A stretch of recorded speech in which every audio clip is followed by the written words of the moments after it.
The latest Pompey news, updates every day from the Pompey Sound news desk. Andy Cullen, Chief Executive, is asked about Pompey's plan, how that plan has gone so far, and what that plan seeks to achieve and, if possible, when. We are very responsible in how we work. The owners want to act responsibly, they want to act sustainably, and we try to do that in terms of being really intelligent and smart with our recruitment. I recognise that most football clubs in the Championship have a net player transfer fee surplus at the end of each year, whereas we are at the start of the journey. So at the moment we are probably one of the few clubs that actually has a deficit, but that's something which will change, I am sure, as we start to see some of the great talent within the squad develop and improve. Hopefully they can continue to achieve success, and that success means we continue with the philosophy. This summer has seen 3 sales. They are players who came to Pompey and have all done brilliantly for us, but probably weren't going to get the opportunity to play as much football this season given the balance of the squad. Overall, each of those 3 players we invested in, we have seen a return, which is what we are trying to do. We are also making sure we are very focused on the opportunities of the players that do leave us, including not undervaluing anybody, because that underlines the strategy. It's a sturdy battle plan they have. It's a sturdy battle plan. But that means it's not as exciting as it is at clubs where they're hiring strikers for £17 million or selling on players for £10 million. That is more exciting than picking up a bargain. There's no two ways about it. But it's a good plan, and it's a plan which so far is working. It's just that it's taking a little bit longer, it's going to take a little bit longer, than lots of fans who want it now are prepared to wait. But that's just tough.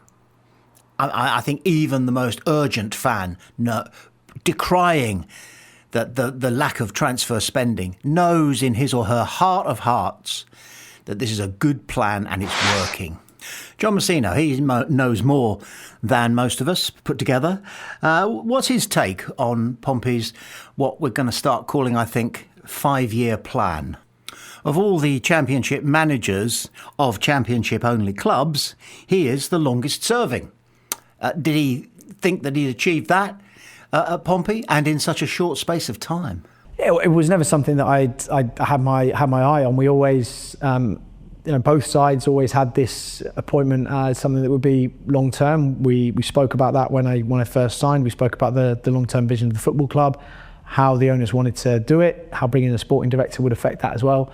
And so that was always the intention. I know the way that football works in terms of the sort of brutal nature of hirings, firings, or people going higher, or people going to other clubs means that there's a really high turnover of managers, a really high turnover of head coaches, and that's something that we've tried to avoid as a football club. And I suppose the biggest thing for me was that when we did have that really tough start to the beginning of last season, we won 1 in 15 games.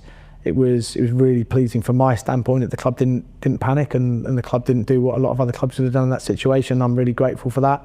And I think we all we knew where we were heading internally. We knew that we were improving, and hopefully we knew it was a matter of time before we turned things around. So that feels great. I do think you need a bit of time to try and build anything at a football club, and if you look at the turnover of players year on year, sometimes it does take time to bed a few things in.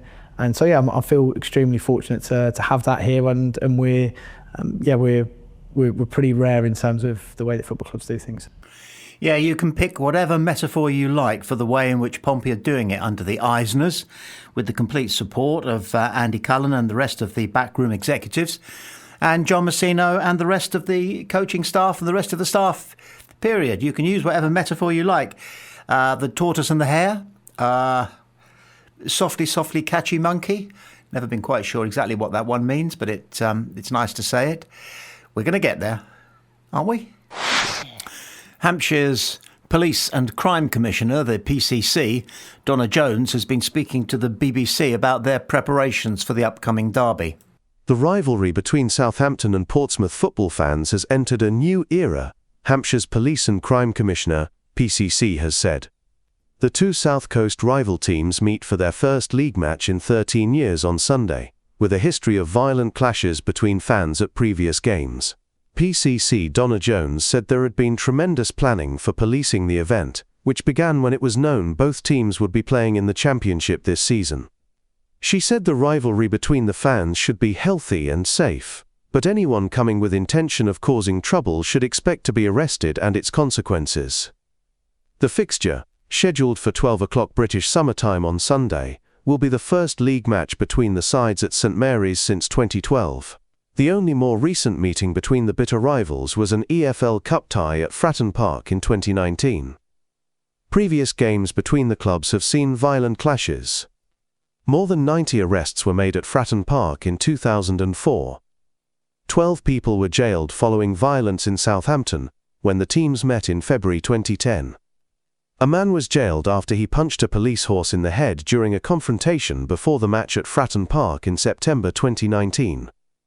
Ms. Jones said football banning orders and measures such as CCTV had improved security at football matches. On the last few games of the season, when we were waiting to see whether one team would go up, one would stay in the same league or go down, and it was all going on, wasn't it? But what I would say is there has been a tremendous amount of planning that has gone into this first, as you say, the first league rivalry match between Portsmouth and Southampton this coming Sunday, first in 13 years. And I think for the fans it's going to be very exciting. Yes, there's lots of planning that's gone on behind the scenes with the clubs. I've spoken to the supporters' trusts over the weekend, and we are in a new era of football now, with football banning orders and CCTV and a whole load of other things which the supporters' trusts have really taken on board and are working with their fans. And I truly believe that 99.9% of people going to those games want to go along and enjoy a really brilliant game of football between two clubs who, as you say, have got one of the probably most revered rivalries in the Football League. I go back as far as when violence on the terraces and around the ground was the absolute norm. I go back to a time when supporters used to chant to opposing supporters that we will meet you at the station and we'll give you aggravation. I go back to the time when people used to go to football matches armed with, I've seen obviously Stanley knives. I've not seen them used, but people would show how they were going to protect themselves if necessary. One guy who worked on a building site had managed to rescue from an old outdoor toilet a solid brass ball connected to a chain. It was the lavatory pool, but he used to take that to the game. And I remember going to an away game by coach, and the police stopped us just at the city edge and asked us all to get off the bus, and they were going to search us and the bus. And the guy sitting next to me said, "Have you got a comb?" And I said, "Yeah." He said, "Well, quick, hide it, put it down the back of the seat." So I put my little plastic comb down the side of the seat without really knowing why. And it turned out that what they were looking for were a particular type of, well, all sorts of weapons, but one which was a disguised weapon, which was a metal comb that had a little sharp handle, a 4 or 5 inch spike, really, that you would hold in order to comb your hair and not get any of the grease on your hand. But some people sharpened that handle and turned it into a weapon. When we got back on the bus, my plastic comb had been found by a police officer, because they obviously searched down the backs of the coach seats to see if anything had been hidden there. And he'd found it and he'd put it on the seat for me, so that thinking that I must have lost it inadvertently. So I go back to both the terrifying times on the terraces and the likes of me, who was something of an innocent. But I used to watch the terrace suddenly grow bare because fans could walk all around the ground, and so you would get a rival set of fans and a rival set of fans down at the same end, all standing, with maybe 2 or 3 lone police officers between them, who obviously weren't able to keep law and order. And it would tend to kick off, that being the phrase that would be used, around about 4:20. I don't know why. It just often seemed to happen that was the case, and then suddenly there would just be mass fighting. Down the other end it would be, because I didn't stray that to the trouble end. And now here's the funny thing. Then it was just seen almost as part of the whole thing, because football is a game where enmity and passion is alive. And by enmity, I mean it's a fight on the pitch.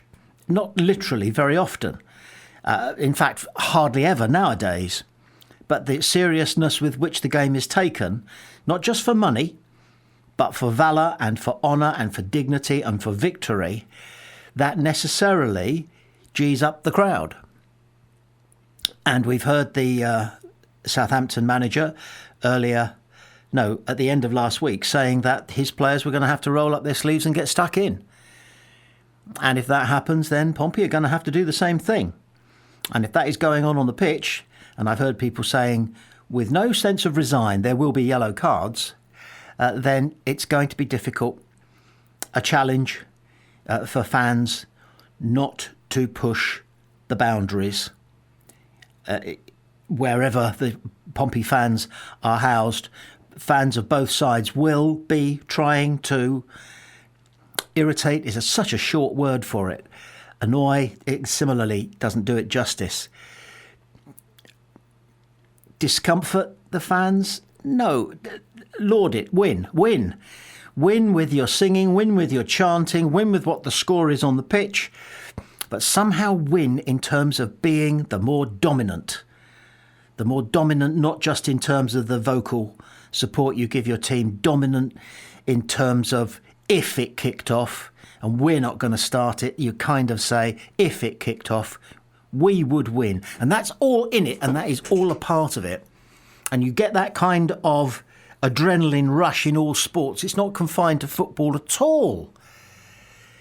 Goodness me, when an Australian wicketkeeper ran out David Bairstow at Lord's and the players shortly afterwards had to make their way through the long room, which is populated by all the most imperious gentlemen, judges, lawyers, doctors, the great and good in their MCC ties, there was grief.